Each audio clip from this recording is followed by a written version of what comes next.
Miami going to Georgia Tech, noon Eastern, ESPN, Bobby Dodd Stadium. Miami, 11.5-point favorite.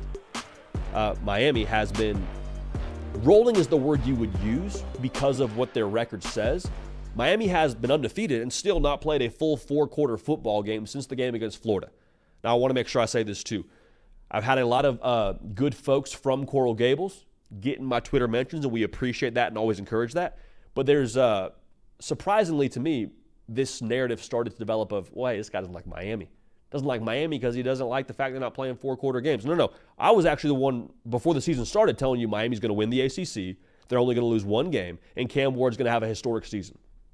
So far, we're 2 for 3. Haven't lost a game, so we'll wear that one. But I'm just telling you, Miami, the reason why I get frustrated with them is because of the potential I see within them, because of the way that roster's built, because of who they have at quarterback. Like, Miami is just call a spade here. They're a lot better than 11.5 points against Georgia Tech.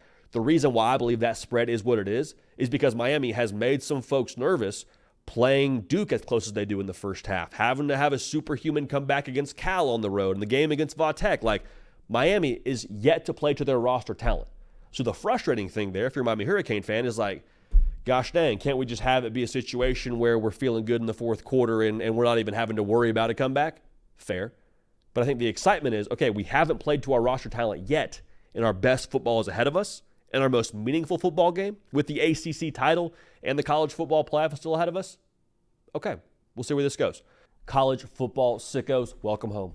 We've been expecting you. Make sure you're subscribed right here to the On3 YouTube channel. No hot takes, no clickbait, no traffic for traffic's sake. Just ball the way that you want it talked about the greatest sport on the face of planet Earth. Want to make sure y'all know this show brought to you by our friends over at Prize Picks. Use code HARDCOUNT, $5 in lineups, gets you $50 in promo funds. A great way to maximize your college football Saturday. Back to the prediction. Now for Georgia Tech, man, I have no idea who's playing quarterback. We are live right now, right around 11 a.m. Central on a Tuesday. So if this changes after we get off the air, there we go. But again, Haynes King, a little bit dinged up. Zach Pyron was benched in their most previous game. But I will say this. All the script is reading heavily towards Miami. It's a noon kick, sleepy noon kick, Miami on the road, Georgia Tech's not that good. Who's playing quarterback? I don't know. Miami hasn't played 4 quarters in a minute. And the way that college football has been just bonkers this year, everything's on the table. I'll just say that. Everything is on the table. So even with me saying that, this game is all about Miami. And when we break these games down, we talk about matchups and areas of opportunity. And as I was getting ready for this, I was like, everything favors Miami. Everything. Like, not just the injury report, because we don't know where Jamal Haynes is at. We don't know where Haynes King is at. Obviously, 2 crucial pieces, star running back and quarterback, respectively, for Georgia Tech. Momentum favors Miami.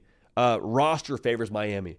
Miami has more to play for, even if Haynes King is healthy for Georgia Tech. I hate to say it if you're a Georgia Tech fan, but like this is the reality. There's a difference maker at Miami at quarterback.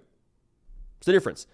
So what I want to see if I'm a Hurricane fan, like what I already said in this segment, what I said in this prediction, I want to see Cam Ward with a towel around his neck, a headset on, and a clipboard in the fourth quarter, because Miami is doing what they're supposed to do, playing to their roster talent, and blowing the doors off Georgia Tech.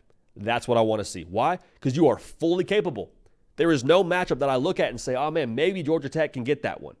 The only way Georgia Tech wins this football game, speaking to the upset, is if Miami decides to roll out there and play 2 quarters. And even if that happens, Miami, I think, has a more than decent chance to win a football game if they play 2.5 quarters well against Georgia Tech, with them being dinged up. So, to at least give this the proper breakdown it deserves, for Georgia Tech, they need to have some way to generate something in the quarterback run game. Why? Because when the quarterback runs the football, as we've seen this offense do at different points throughout the year, it allows you an extra blocker at best in a quarterback power situation for your running back to lead block and what have you. It also keeps that defense off balance a little bit. I mean, in some cases, you'll have some pre-snap movement and have those eyes rocking back and forth and they're off balance. In other situations, you're just straight read option and the defense has to hesitate for a second to figure out where that football is going. That's got to be the way that you live if you're Georgia Tech. Because I think if you're able to run the football with the quarterback, you're probably also generating something in that running back room on the ground. And if that happens, now, a lot of ifs, a lot of hypotheticals, but this is how the upset would happen, you would shorten the game. And the best defense here for Georgia Tech is Cam Ward watching, keeping him off the field. That's how you would give yourself the best chance to win this ball game. Now, speaking of that Miami letdown, this is a storyline that might fly a little bit under the radar. Curious to see. But remember these teams played last year? Remember that? Cam Ward wasn't playing for Miami, so maybe this isn't quite as personal for him. This was a game last year that Miami was on their way to winning. Supposed to take a knee. They don't take a knee. And then after that happens, everyone gets out the Twitter fingers and they just start firing off ignorant things. Mario Cristobal is not a good game day coach. Miami should fire Cristobal. Miami's never going to amount to anything. It's a clown show. And it's like, you understand now, if they take a knee, you don't get to say any of that. And fumbling the ball in general is kind of a freak play.